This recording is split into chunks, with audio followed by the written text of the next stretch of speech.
What if I told you that the original Halo trilogy, plus ODST and Reach, don't just tell the story of humanity, the Covenant, and the Forerunners, but also quietly tell the story of Bungie themselves?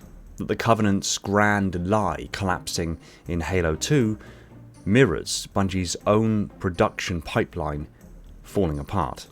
That detonating the ring and crippling the Ark in Halo 3 is a symbolic execution of Bungie's obligation to keep making Halo forever. That ODST's descent through a ruined city structured around Dante's Inferno, Hercules, echoes Bungie's descent into development hell under a contract they couldn't escape. Hey, bud.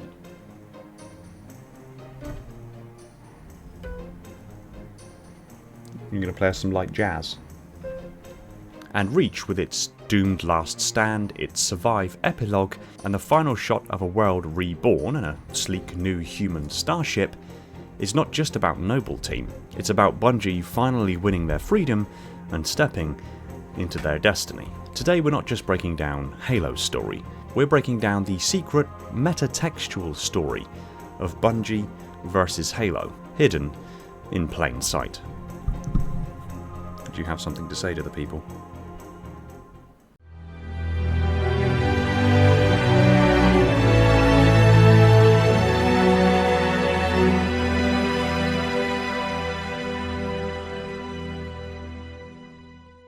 Hey everyone, welcome back to Installation 00, and today we're looking at the Bungie era Halo games from a very different and maybe slightly uncomfortable angle.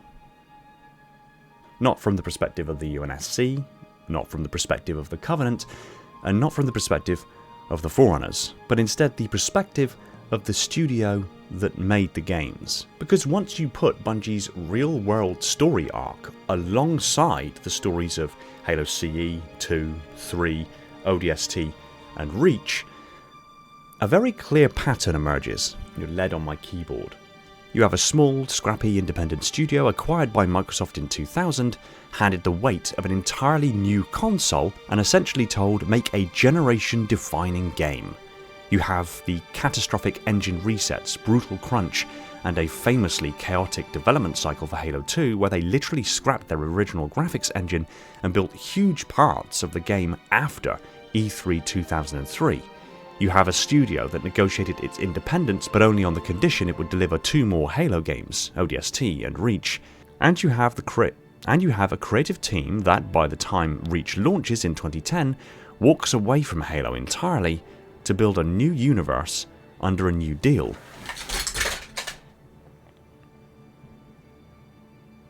The cat's a menace. The one that eventually becomes Destiny. When you know all of that, the stories that Bungie told in their games stop being just stories. They become a shadow autobiography.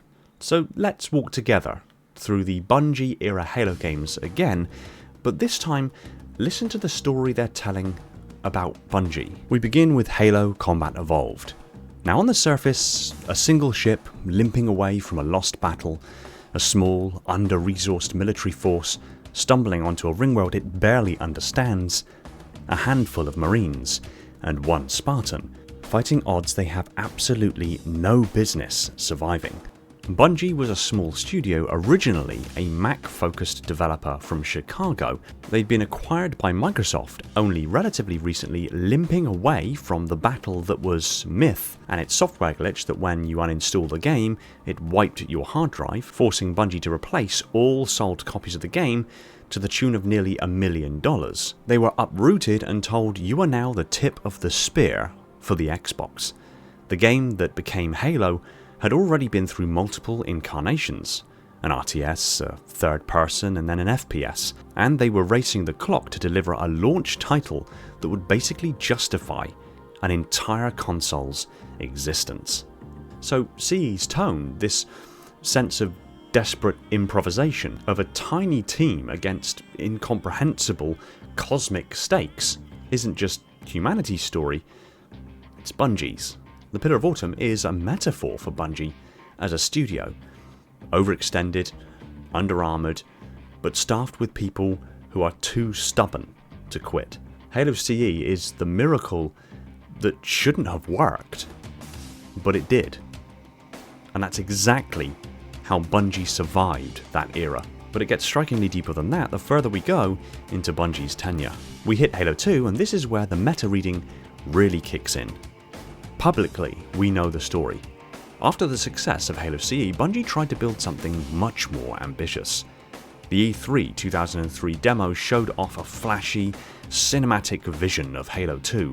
New engine, huge environments, advanced graphics. Internally, they knew it was held together with duct tape. Whole systems were fake or manually staged for the demo. After E3, they realized this engine cannot ship the game we promised. Much of 2 years of work was effectively scrapped or heavily reworked.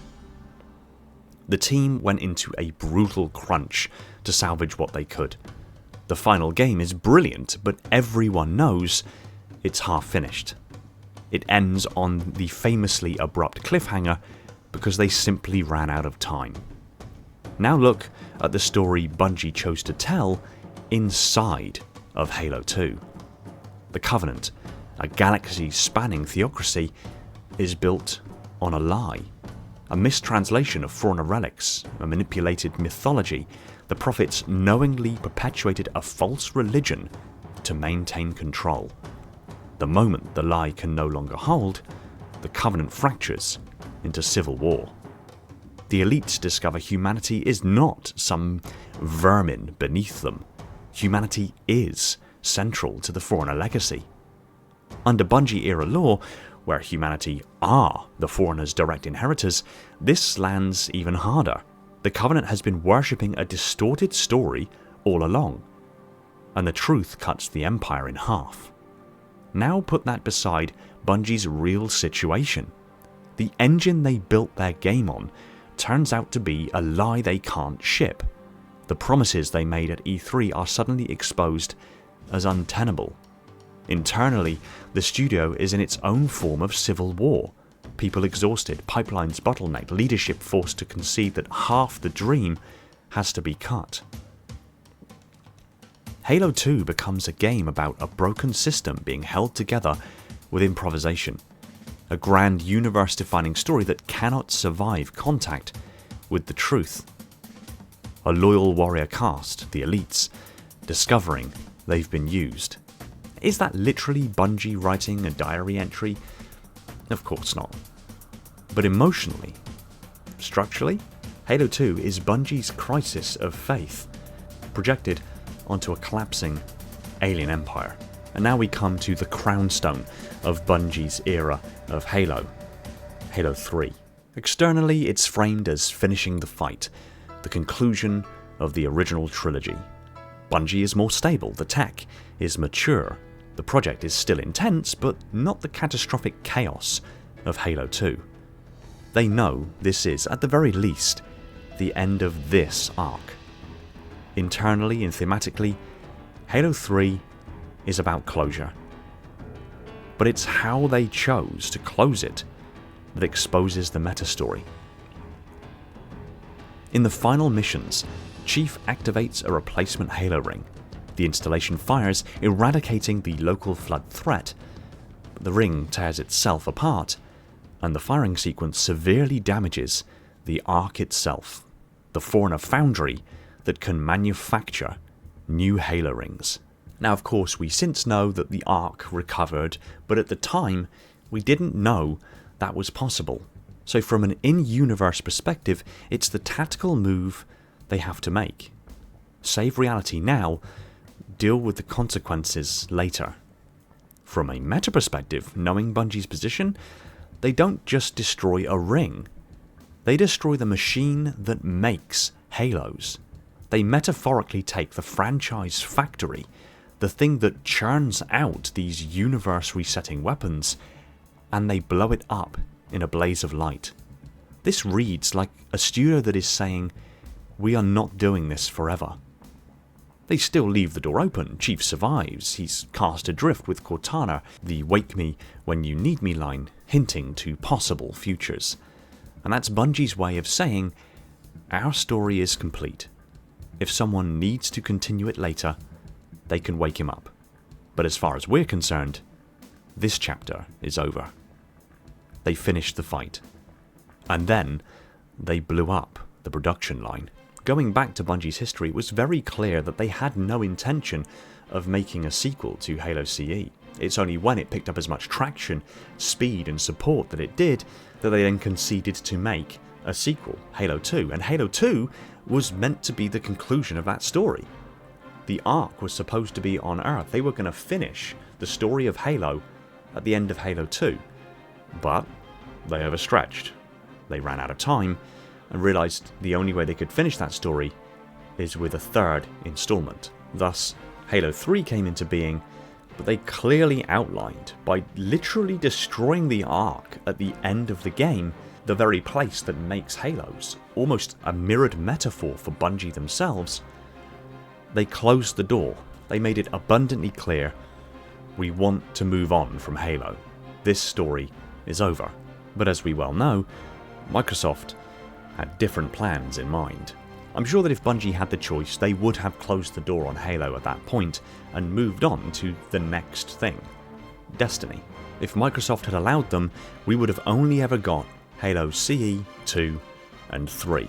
Of course, hypothetically it's possible that Microsoft may have still established something like 343 Industries or Halo Studios to pick the franchise up and to continue to develop it, but Bungie were filled with such talented people, such creative minds, that they were too much of an asset to let go yet. They heard Bungie's cries. Bungie wanted independence again. But not until they delivered 2 more games. And this is where the meta-narrative becomes all the more pronounced. We come to Halo 3 ODST. On paper it starts as a smaller scale project, built on the existing Halo 3 engine, something they can crank out very rapidly with relatively little effort.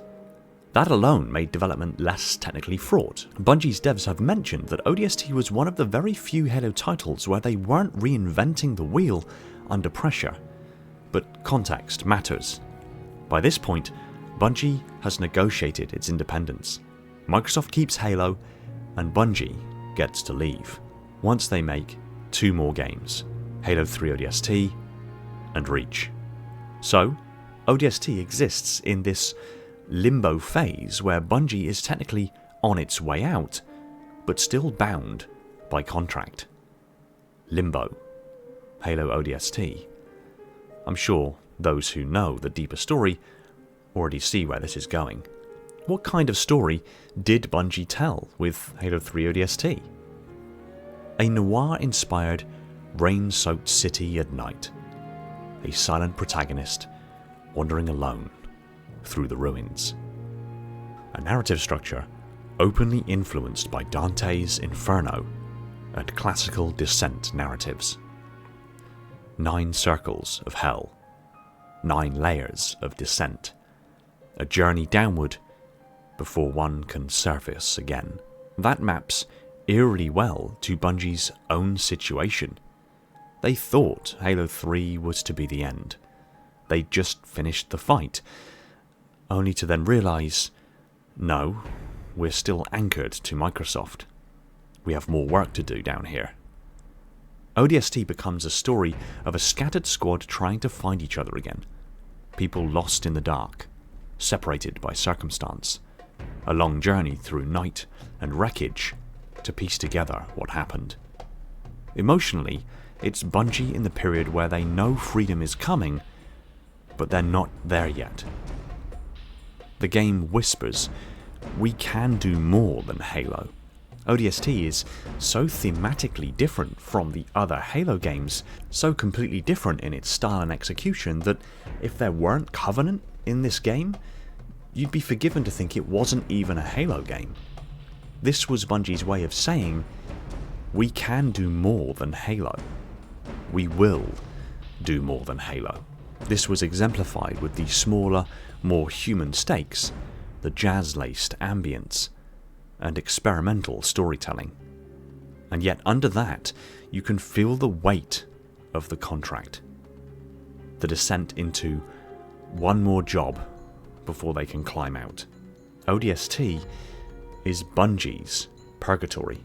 And finally we come to the last game Bungie created under the Halo franchise. Reach. By the time Bungie is making Reach, the deal is clear. This is the last Halo game Bungie will ever make. After Reach, they walk. They are already thinking about their next universe, which will become Destiny. In the lore, Reach is about a doomed world.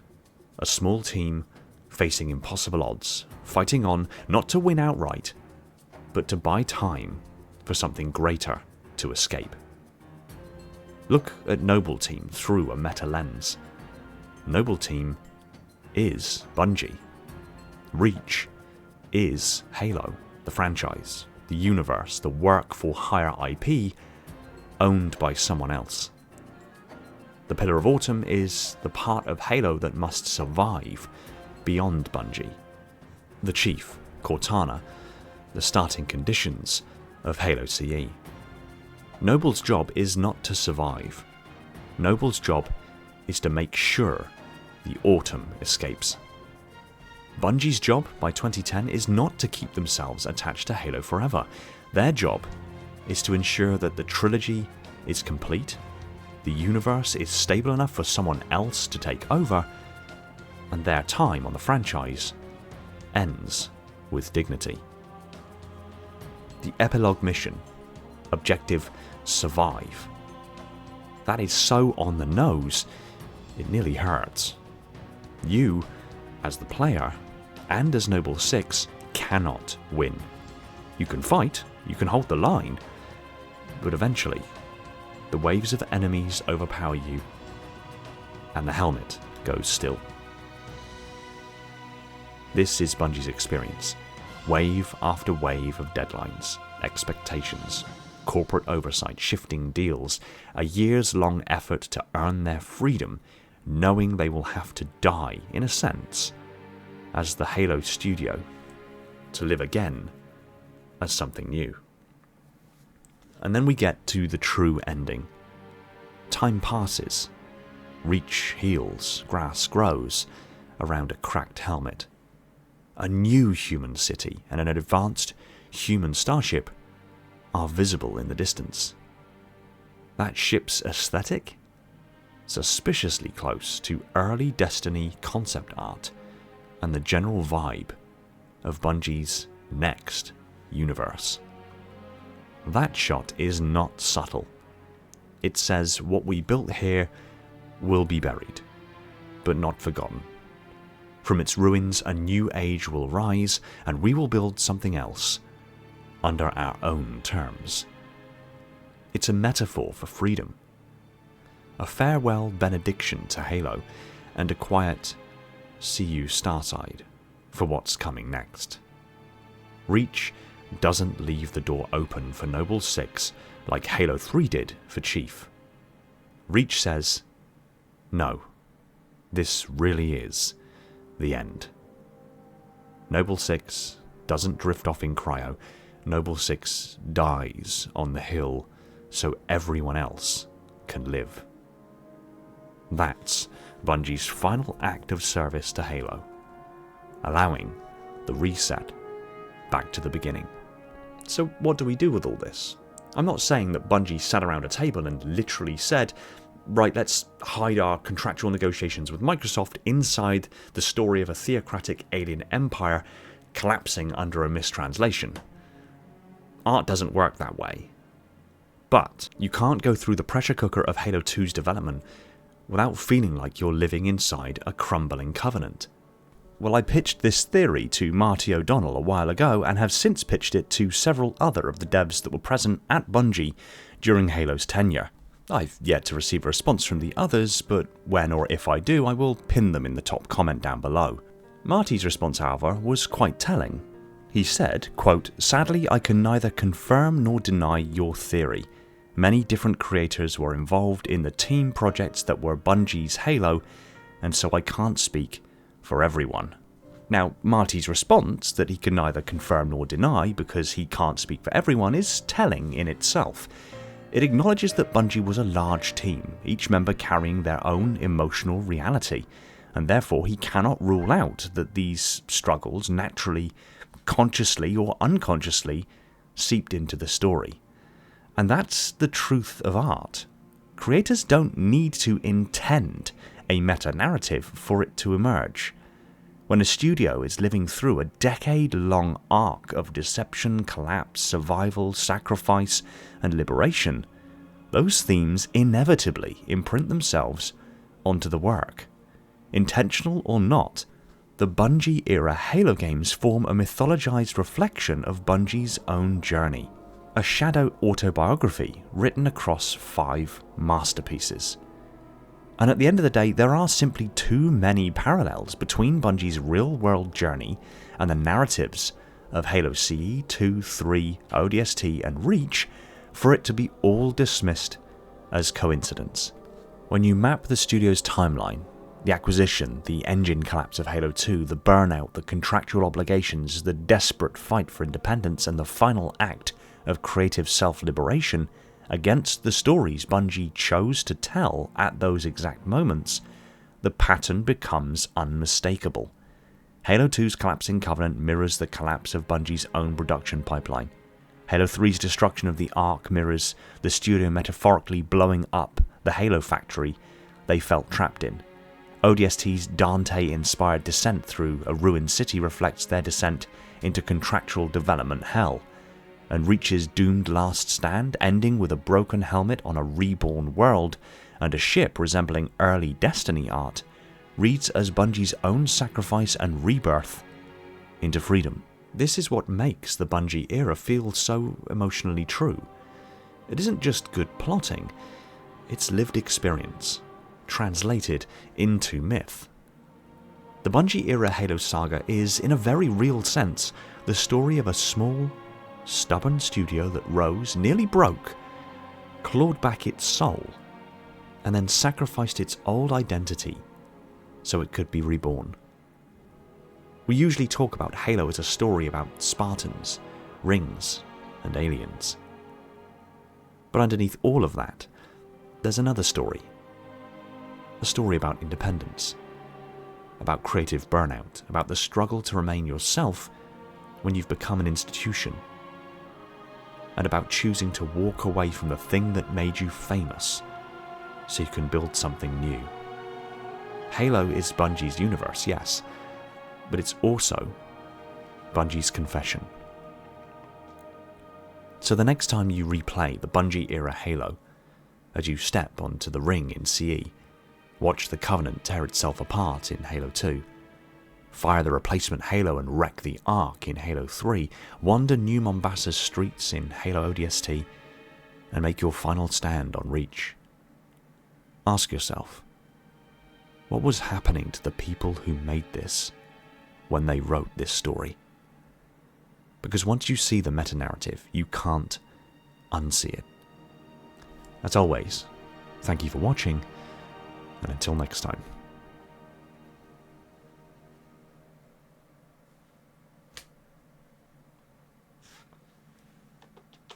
Okay, come on.